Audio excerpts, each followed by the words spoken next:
So welcome back to the channel. Hope आप लोग अच्छे होंगे। हम कंटिन्यू करने वाले क्लास 11 माइक्रो इकोनॉमिक्स का चैप्टर प्रोडक्शन फंक्शन। और जैसे कि हमने पिछली वीडियो में 3 फेजेस ऑफ प्रोडक्शन पढ़ा था, आज की इस वीडियो में हम पढ़ने वाले हैं लॉ ऑफ वेरिएबल प्रोपोर्शन या फिर law of return two factor. इस वीडियो में सबसे पहले हम लॉ को जानेंगे और इसके बाद देखेंगे हम कुछ क्वेश्चंस एमसीक्यू बेस्ड, कुछ न्यूमेरिकल्स और लॉन्ग क्वेश्चंस, ताकि आपको पूरा ये चैप्टर पूरा सम अप हो सके। ठीक है, तो बने रहिएगा इस वीडियो में, एंड तक जरूर देखना है, क्योंकि पहले हम करेंगे लॉ ऑफ वेरिएबल फैक्टर को पूरा इंट्रोडक्शन, उसका एक्सप्लेनेशन पढ़ेंगे और लास्ट में हम लोग इसके एमसीक्यू और क्वेश्चंस को सॉल्व करने वाले हैं। तो एंड तक बिल्कुल बने रहना। So let's begin with the topic return two factor. ठीक है, अभी हम लोगों ने पिछले जो हमारा क्लास था उसमें हमने 3 stages of return two factor पढ़े थे, जिसमें हमारा टीपी पहले ऊपर जा रहा था, इंक्रीजेस एट इंक्रीजिंग रेट, फिर हुआ increases eight diminishing rate, constant होता है और फिर डिक्लाइन होता है। तो अगर हम रिटर्न टू फैक्टर पढ़े या लॉ ऑफ वेरिएबल प्रोपोर्शन, ये दोनों एक ही चीज है। अब देखो वेरिएबल फैक्टर क्यों हुआ इसका नाम, क्योंकि इसके अंदर वेरिएबल फैक्टर में क्या होता है कि आपका एक factor of production, variable factor का जो फैक्टर ऑफ प्रोडक्शन है वो तो चेंज होता है और फिक्स फैक्टर क्या रहता है, कांस्टेंट रहता है। ठीक है, इसलिए इसका नाम दिया गया है लॉ ऑफ वेरिएबल प्रोपोर्शन। अब देखो, अगर अभी तक पिछला चैप्टर नहीं पढ़ा या पिछली वीडियो नहीं देखी है तो उसको बिल्कुल प्लेलिस्ट में जाकर देख लेना, क्योंकि अगर आप उस चीज को नहीं समझोगे तो आपको ये वाला पोर्शन समझ नहीं आने वाला है। तो रिटर्न टू फैक्टर की हम पहले डिफाइन पढ़ते हैं। It means in a change of total physical output when an additional unit of a variable inputs. तो वेरिएबल इनपुट्स क्या होते हैं, वो वाले इनपुट्स जो कि हमेशा बदलते रहते हैं, जैसे हमने पिछली क्लास में पढ़ा था रॉ मटेरियल और डेली वेज लेबर। ठीक है, तो employed with fixed inputs, modern economics explain it as a law of variable proportion. तो मॉडर्न इकोनॉमिक्स उसको लॉ ऑफ वेरिएबल प्रोपोर्शन बोलते हैं। ठीक है, तो एम्प्लॉयड क्यों, क्योंकि जब हम टीपी में देख रहे थे तो जैसे अभी हम एक चीज करके देखते हैं कि हम लोगों ने टोटल प्रोडक्शन में क्या किया था, यूनिट्स 1 2 3। तो ये क्या हुआ, पहला हमने वेरिएबल फैक्टर लिया, दूसरा लिया, तीसरा। तो ये जब एक से दूसरा, दूसरे से तीसरा जा रहे हैं तो इसका मतलब हम ज्यादा से ज्यादा वेरिएबल प्रोपोर्शन को, वेरिएबल फैक्टर्स को एम्प्लॉयमेंट दे रहे हैं। ठीक है, और टीपी क्या हुआ था, 2 5 9। तो इस तरीके से हमारा प्रोडक्शन इंक्रीज भी हो रहा था। ठीक है, अब देखो यहाँ पर क्या हो रहा है, by using more of the variable factor the law is applicable to all sector of economy. All sector of economy का मतलब हो गया चाहे वो प्राइमरी है, टर्शरी है या सर्विस सेक्टर है, तीनों सेक्टर के अंदर एक जैसा ही रहता है ये। Law of variable proportion states that as we employ more and more units of a variable input. तो वेरिएबल इनपुट क्या हुआ, वही रॉ मटेरियल या फिर डेली वेज लेबर। ठीक है, कीपिंग अदर इनपुट्स फिक्स। तो ये एक इंपॉर्टेंट चीज हो गई क्या, ये हम लोगों ने पिछली वीडियो में भी पढ़ा है, आज भी हम यही पढ़ रहे हैं क्या कि इनपुट को क्या रखना है, फिक्स्ड रखना है। कौन से इनपुट्स, फिक्स्ड फैक्टर्स को। फिक्स्ड फैक्टर्स को क्या करना है, फिक्स रखना है, जिसमें हो गई जमीन, लैंड, मशीन, ये कहीं नहीं हिलते ड्यूरिंग शॉर्ट रन। ठीक है, the total product increases eight increasing rate, increases eight increasing rate in the beginning, और उसके बाद क्या होता है, diminishing rate and finally starts falling. तो इसमें जब हम लोगों ने पिछली क्लास में क्या पढ़ा था, टीपी के बारे में जब हम पढ़ रहे थे, तो 2 5 9 ये फर्स्ट स्टेज हो गया। फर्स्ट स्टेज का जो टीपी होता है वो इंक्रीज करता है at increasing rate, at increasing rate. ठीक है, इसके बाद ये फॉल होना शुरू होता है 12 14 15 15 14। तो यहां से लेकर यहां तक ये हमारा सेकंड स्टेज है, जहां पे वो बढ़ तो रहा है, क्या हो रहा है, बढ़ तो रहा है बट एट डिमिनिशिंग रेट। ठीक, जैसे कि 12 और 14 में कितने का डिफरेंस हुआ, 2 का। 14 से 15 में कितने का डिफरेंस हुआ, 1 का। बढ़ा तो, लेकिन कैसे बढ़ रहा है, घटते हुए। ठीक है, फिर क्या हो रहा है, 15 से 15 0 मैक्सिमम हो गया। तो सेकंड स्टेज क्या है, इंक्रीजेस एट डिमिनिशिंग रेट। ठीक है, तो इसके बाद वही चीज है जो हम लोगों ने पिछली वीडियो में पढ़ा सेम वही चीज है, बट ये डिफाइन है और वो हमने पहले जो पढ़ा था वो उसका प्रैक्टिकल मेथड था। ठीक है, आगे बढ़ते हैं कि इसमें जैसे अभी हम लोगों ने क्या किया, 3 स्टेजेस निकाले। First stage increases eight increasing rate, second increases eight diminishing rate, और तीसरा क्या होता है व्हेन टीपी फॉल्स, जहां पे टीपी नीचे गिरता है। ठीक, तो अगर हम आगे बढ़ते हैं तो हमने इन्हीं चीजों को आगे पढ़ना है। That is MP of variable input initially rises when the level of employment of the input is low, but after reaching a certain level of employment it starts falling but is positive and finally continues to fall and become negative. तो देखो यहाँ पर क्या हुआ, again मैं यहाँ पर 1 2 3 4 5 6 7 8, तो दोबारा से एक बारी और टेबुलेशन ड्रॉ करके दिखा देता हूँ। हम यहाँ पे लिख रहे हैं टीपी 2 5 9 12 14 15 15 14। ठीक है, एमपी हम कैसे निकालते हैं, जब इसको हम माइनस करेंगे, 2 माइनस 0 2, 5 माइनस 2 5 माइनस 2 3, 9 माइनस 5 4, फिर 3 2 1 0 माइनस 1, इसको लेस करते हुए गए।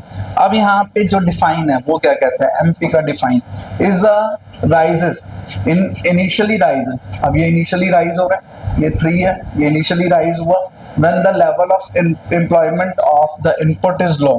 जब हमारा level of employment of input is low मतलब कितना था, 1 2 3, सबसे कम था, तो यहाँ पर जो आपका MP था वो क्या हो रहा था, increasing।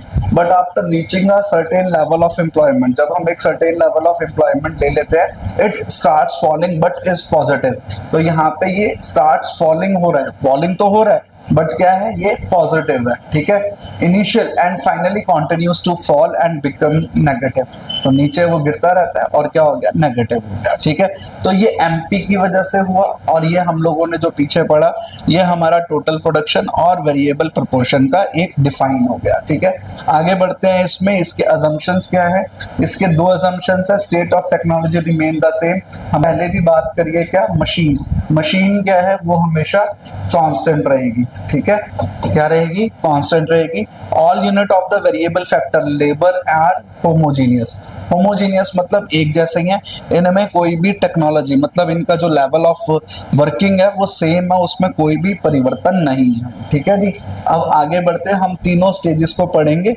Increasing return to scale क्या होता है, डिमिनिशिंग रिटर्न टू स्केल क्या होता है, और उनके पीछे क्या रीजन है, ये आपका 3 मार्क का क्वेश्चन जरूर आएगा। तो फेज ऑफ इंक्रीजिंग रिटर्न क्या होता है, it goes from the origin to the point where the MP curve is maximum.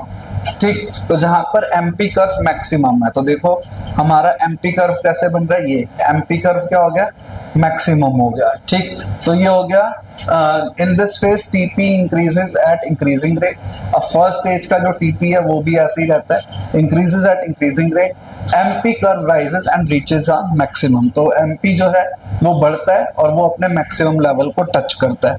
ठीक, अंडर यूटिलाइज, अब ये इसके 3 रीजंस है। पहला क्या, under utilisation of fix factor. Fix factor जो है, जो जमीन है या मशीन है वो अंडर यूटिलाइज्ड है, मतलब हम उनका पूरा अच्छे से इस्तेमाल नहीं कर पा रहे। जैसे हम लोग सपोज एक स्कूटी लेकर आते हैं, बाइक लेकर आते हैं, गाड़ी लेकर आते हैं, तो हम आते तो उसके ऊपर पंजा दबा के 100 की स्पीड तो नहीं दौड़ा देते, हम क्या करते हैं उसको धीरे धीरे लेकर चलते हैं। क्यों, क्योंकि हमें कंपनी वाले क्या कहते हैं, यार अभी इंजन नया है उसको रेस्ट दो, थोड़ा धीरे धीरे चलाओ, जब एक बारी वो आदत में आ जाएगा तब आप उसको स्पीड से चलाना। तो इसी तरीके से मशीनरी हो या लैंड हो, तो पहले फेज में क्या होता है, उसको हम लोग फिक्स फैक्टर को हम अंडर यूटिलाइज रहने देते हैं। इनडिविजिबिलिटी ऑफ फैक्टर्स जो है वो डिवाइड नहीं हो पा रहे, मतलब जो हमारे क्या कहते हैं फिक्स फैक्टर है वो ना तो वेरिएबल फैक्टर का काम कर पाएंगे, क्योंकि जमीन से तो हम नहीं कह सकते भाई तू लेबर का काम कर ले, और लेबर से हम ये नहीं कह सकते भाई तू जमीन का काम कर दे। स्पेशलाइजेशन ऑफ लेबर हमारे पास में स्पेशलाइज्ड है। ठीक है, आगे बढ़ते हैं।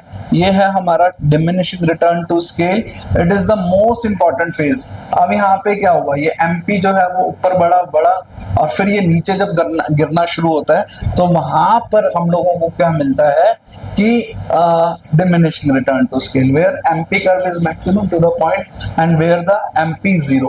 अब ये नीचे गिरता है और जहां पे ये 0 हो रहा है, ये वाला पॉइंट जहां ये 0 हो रहा है ये नेगेटिव वाला नहीं, जहां ये जीरो हो रहा है वहां तक हमारा सेकंड स्टेज है। अब ये क्यों है? क्योंकि optimal use of fixed factors and lack of perfect substitute between the factors. अब यहाँ पे क्या हो रहा है कि हमने ज्यादा से ज्यादा मशीन को इस्तेमाल करना शुरू कर दिया। अब जहां मशीन की कैपेसिटी पहले हम 12 घंटे की मान के चल रहे थे, अब हम उससे कितना घंटे काम ले रहे हैं? 16 घंटे। तो भाई मशीन है, 16 घंटे तक अगर हम काम लेंगे तो वो मशीन खराब हो सकती है, ठीक है। अब मशीन खराब हो गई, प्रोडक्शन रुक गई, सही है ना। मतलब मशीन अगर हम उससे ज्यादा काम ले रहे हैं तो मशीन खराब होने से हमारी प्रोडक्शन रुक जाएगी, तो वो क्या हो जाएगा? लॉस हो जाएगा, ठीक। और lack of perfect substitute between the factor. अब हम ये कह रहे हैं भाई तू मशीन तो खराब है, मशीन क्या हो गई? हमारी वर्किंग कंडीशन में नहीं है। लेकिन अगर हम लेबर को कह रहे हैं भाई मशीन खराब है और तू काम कर ले, तो ऐसा हो सकता है? वो कहेगा सर जी मशीन तो चल नहीं रही, तो मैं कहाँ पे काम करूं? तो जब एक फैक्टर हमारा खत्म हो गया तो दूसरे फैक्टर पे इंपैक्ट आएगा ही आएगा, और उसकी वजह से हमारा जो प्रोडक्शन है वो काम कम करेगा, ठीक है। हम चाहे लेबर कितनी मर्जी इंक्रीज कर ले, चाहे लेबर को हम 5 और बढ़ा दे, 2 और बढ़ा दे, उससे फर्क नहीं होगा। क्यों नहीं होगा? क्योंकि जो लेबर है वो मशीन का काम नहीं कर सकेगा और मशीन जो है वो लेबर का काम नहीं कर सकेगी, ठीक है। तो इसका स्क्रीनशॉट ले लो साथ के साथ, क्योंकि ये हमारे फेजेस, इन्हीं को याद कर लो। बहुत सिंपल लैंग्वेज में हमने एक्सप्लेन करके रखा हुआ है इसको। नेक्स्ट है हमारा फेज ऑफ नेगेटिव रिटर्न। तो इसमें नेगेटिव क्या है? जब हमारा जो एमपी कर्व है वो नीचे चला गया, मतलब नेगेटिव में चला गया। तो जब ये नेगेटिव में क्यों जाएगा? क्योंकि टीपी टोटल प्रोडक्शन ने काम करना बंद कर दिया है, ठीक है। Even with free labour, because he could increase his output by employing less labor, it is the non-economic and inefficient phase। तो TP कर्व क्या है? A rational producer will not operate with this phase। इसमें इस phase में जो producer है वो काम नहीं कर सकता। क्यों नहीं कर सकता? क्योंकि चाहे वो जितना मर्जी अपना एम्प्लॉयमेंट लेवल बढ़ा दे, लेकिन जो वर्कर है वो काम नहीं करेगा। क्यों नहीं करेगा? पहला रीजन अभी हमने क्या बात करी, मशीनें खराब पड़ी हैं। जब मशीन खराब है, आप 10 लेबर लगा दो, 8 लेबर लगा दो, जितने मर्जी चाहे लेबर लगा दो, जब मशीन ही काम नहीं करती तो लेबर का क्या काम आएगा, ठीक है। और जब इनएफिशिएंट हमारे पास में लेबर आना शुरू हो जाएंगे तो हमारा प्रोडक्शन बढ़ने की बजाय क्या हो जाएगा? घट जाएगा। The reason for it is over utilisation of fixed factor. तो इसका एक सबसे इंपॉर्टेंट क्या फैक्टर है आपका? Over utilisation of fixed factor. की मशीनें जो है उससे हम 12 घंटे की जगह अगर हम कहें भाई नहीं मेरे पास तो मशीन है मैं 16 घंटे काम लूंगा, नहीं भाई साहब मैं तो 20 घंटे काम लूंगा, तो मशीनों से एक कैपेसिटी तक काम किया जा सकता है, उसके बियॉन्ड हम उनसे काम नहीं करवा सकते। और इसी वजह से क्या हो जाएगा? हमारा डिमिनिशिंग रिटर्न टू स्केल आ जाता है, या उसको हम कहते हैं फेज ऑफ नेगेटिव रिटर्न, जहां पे टीपी जो है वो फॉल हो जाएगा और एमपी जो है वो नेगेटिव में चला जाएगा, ठीक है। तो इतना ही हमारा क्या है, ये तीनों का थ्योरी है। इसका आप स्क्रीनशॉट ले लो, तीनों को एक एक बारी करके पहले इसका स्क्रीनशॉट ले लो। नेक्स्ट हमारा जो है वो डिमिनिशिंग रिटर्न टू स्केल है, इसको भी आप स्क्रीनशॉट में सेव कर लो। And next is increasing return to scale, इसका भी आप स्क्रीनशॉट लेकर अपने पास सेव कर लो, क्योंकि इससे बाहर और भी क्वेश्चन नहीं आने वाले हैं। यही क्वेश्चन हमेशा आपको देखने को मिलेंगे, ठीक। अब हम इसके बाद चलते हैं जल्दी से कि इनमें क्वेश्चंस कैसे कैसे आएंगे, इस चैप्टर के क्वेश्चंस कैसे आएंगे और कैसे हमारा जो है न्यूमेरिकल फॉर्म बनेगा, ठीक है। तो जल्दी से हम इसके कुछ क्वेश्चंस को देख लेते हैं कि इसमें क्वेश्चंस कैसे आते हैं इस चैप्टर के, ठीक। तो पहले हम लोग इसमें एमसीक्यू सॉल्व करेंगे, फिर न्यूमेरिकल्स को, और फिर इसके थ्योरी क्वेश्चंस को देखेंगे, ठीक है। तो हमारे पास में सबसे पहले है एमसीक्यू। एमसीक्यू क्या होता है उसको चेक करते हैं, ठीक है। Production function mean. अब प्रोडक्शन फंक्शन क्या होता है? Physical relation between input and output, technical relation between input and output, financial या both physical and technical relationship between input and output. तो हमारा क्या था यहाँ पर? फिजिकल। क्या है? फिजिकल। क्योंकि टेक्निक क्यों नहीं हो रहा? क्योंकि टेक्निक तो हमारी कांस्टेंट है, टेक्निक कांस्टेंट है। फाइनेंशियल रिलेशनशिप है नहीं, क्योंकि प्रोडक्शन में फाइनेंस कौन करेगा, वो तो एंटरप्रेन्योर करेगा या प्रोड्यूसर करेगा, उससे इनका कोई लेना देना नहीं है। टेक्निकल रिलेशनशिप अगेन वो जब हमारा ये वाला कैंसिल है तो ऊपर वाला तो ऑलमोस्ट अपने आप ही कैंसिल है, ठीक है। फिर है short run production function means, short run production function क्या होता है, at least one factor is in fix supply, two factors are in fix supply, all factors are in fix supply, या one factor is in variable supply, ठीक है। तो यहां पर आपने क्या बताना है कि कौन सी चीजें जो हैं वो हमारे शॉर्ट रन में आएंगी। क्या दोनों फैक्टर फिक्स्ड में है, नहीं, एक फैक्टर तो हमारा वेरिएबल है।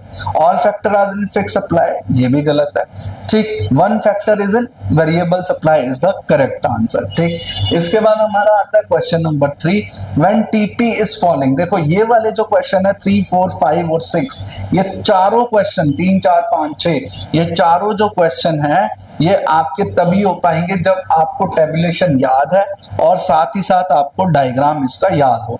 When TP is falling MP is, तो जब टीपी फॉल कर रहा है, देखो इस तरीके के क्वेश्चन जब भी आएंगे तो आपको टेबुलेशन याद होगा तो इजीली कर लोगे। 2, 5, 9, 12, 14, 15, 15, 14, ये हमारा टीपी आ गया।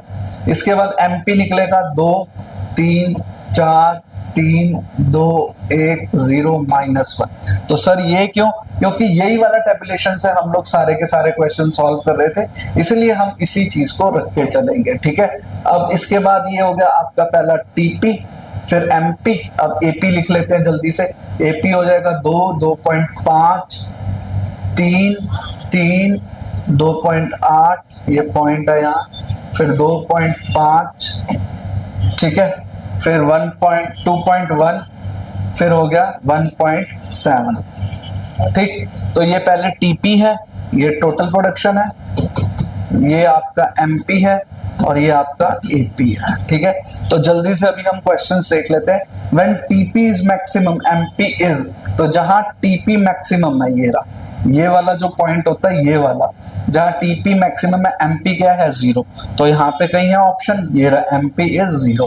When TP is at its point of inflection, अब ये जो वर्ड आया इन्फ्लेक्शन, इन्फ्लेक्शन का मतलब होता है जहां जो उसका कर्व है वो चेंज हो रहा है, कर्व क्या हो रहा है, चेंज हो रहा है। तो टीपी का कर्व हमेशा यहाँ पे चेंज होता है, ये फर्स्ट स्टेज में टीपी क्या है, इंक्रीज एट इंक्रीजिंग रेट, ठीक है।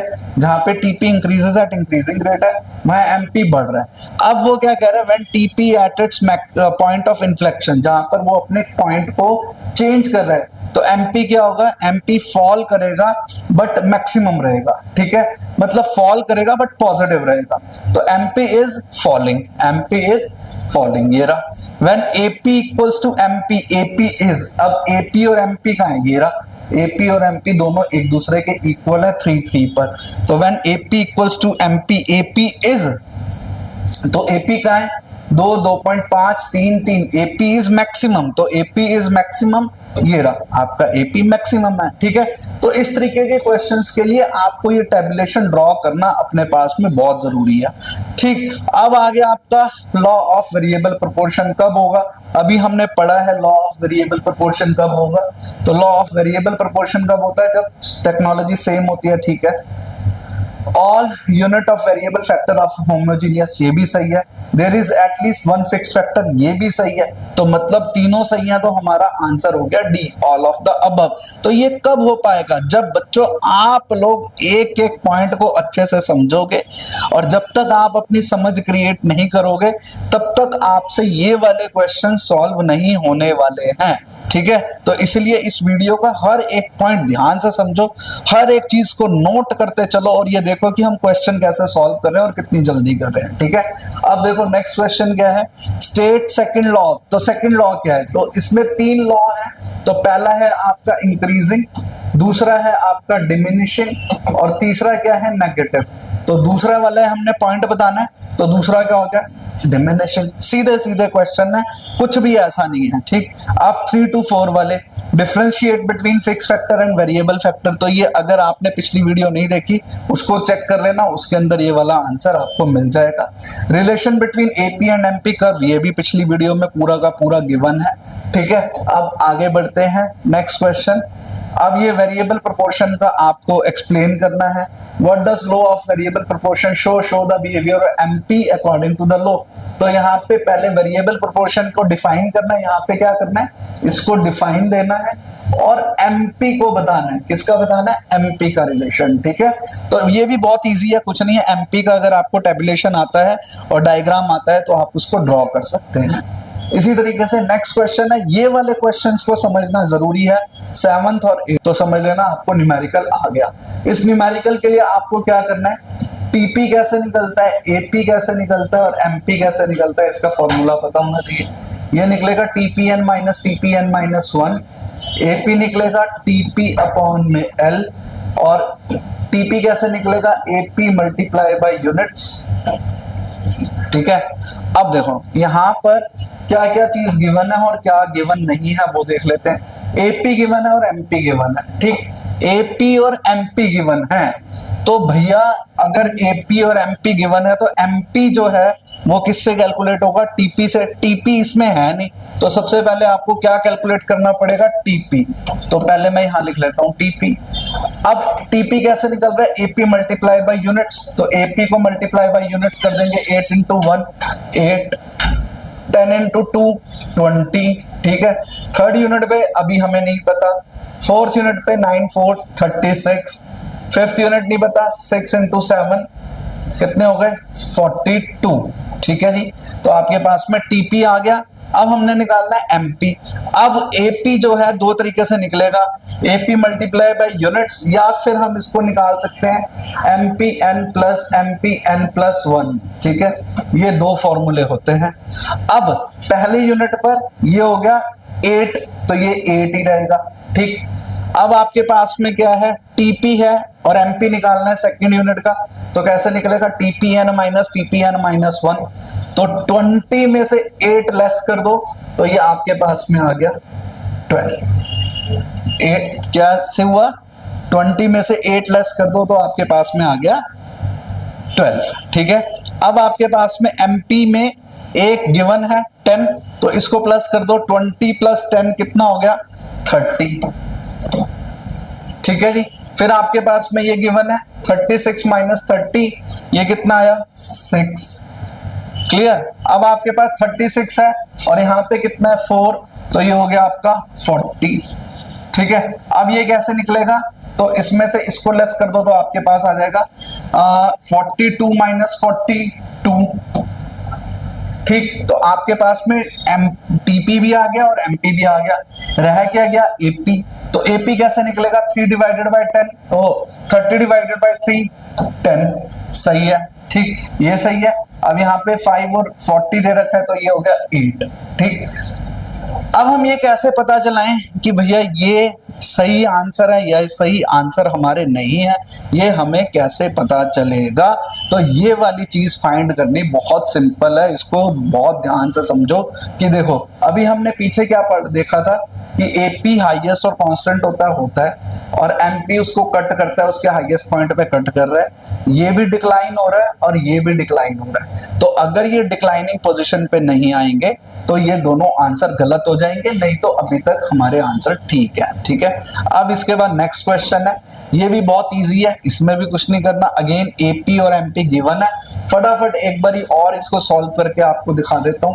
पहले हमें निकालना पड़ेगा टोटल प्रोडक्शन, तो इसको मल्टीप्लाई कर दो, 16 इंटू 1 16, फिर 20 इंटू 2 40।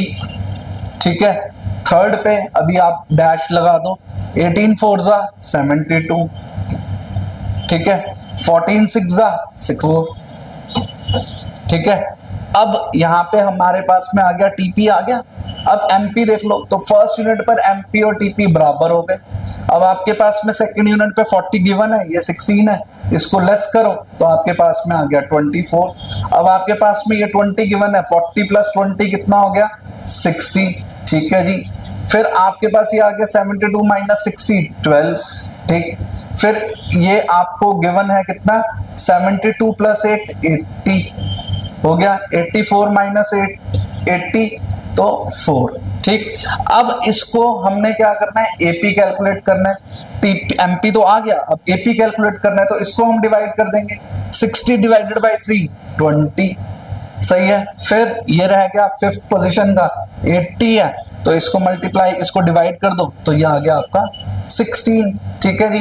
तो इस तरीके से हमारे पूरे के पूरे क्वेश्चन का आंसर मिल जाएगा, इसमें कोई दिक्कत नहीं है, सिर्फ आपके पास में फॉर्मूले होने चाहिए। ठीक, अब ये हमारे पास नेक्स्ट 3 क्वेश्चंस हैं। तो पहला क्या है, state the explain the law of variable proportion. तो वेरिएबल प्रोपोर्शन को यूज डायग्राम वही एपी, एमपी और टीपी को बिहेवियर और एमपी का बिहेवियर बताना है तो वो भी इजीली हो जाएगा। टीपी में कैसे चेंज होगा, टोटल प्रोडक्शन का चेंज बताना है, वो भी वही है कि टीपी का बिहेवियर बता दो, उसका डायग्राम और उसका टेबुलेशन बनाकर। प्रोडक्शन फंक्शन ये वाला हमारा सिलेबस में नहीं है, जिसमें हमें शॉर्ट रन और लॉन्ग रन के बारे में बताना है। ठीक, इसी तरीके से एमपी का बताना है, एमपी अगेन वही सेम वही है, वेरिएबल प्रोपोर्शन। तो देखो, तो होपफुली आपको ये पूरा चैप्टर अच्छे से समझ आ गया होगा। हमने बहुत ही बारीक चीजों को लेकर इसको पढ़ा है, इसमें आपके सारे एमसीक्यू प्लस जितने 2 तरीके के न्यूमेरिकल हो सकते हैं वो भी हमने देख लिए। लॉन्ग क्वेश्चन, शॉर्ट क्वेश्चन जैसे भी आ सकते हैं, इनसे बाहर एग्जाम में कुछ नहीं आएगा। यही इसका पूरा का पूरा हमारा पैटर्न रहता है टोटल प्रोडक्शन के चैप्टर में। ठीक है, सो मिलते हैं नेक्स्ट वीडियो में एक नए टॉपिक के साथ। तब तक take care of yourself and stay connected with us. Thank you so much.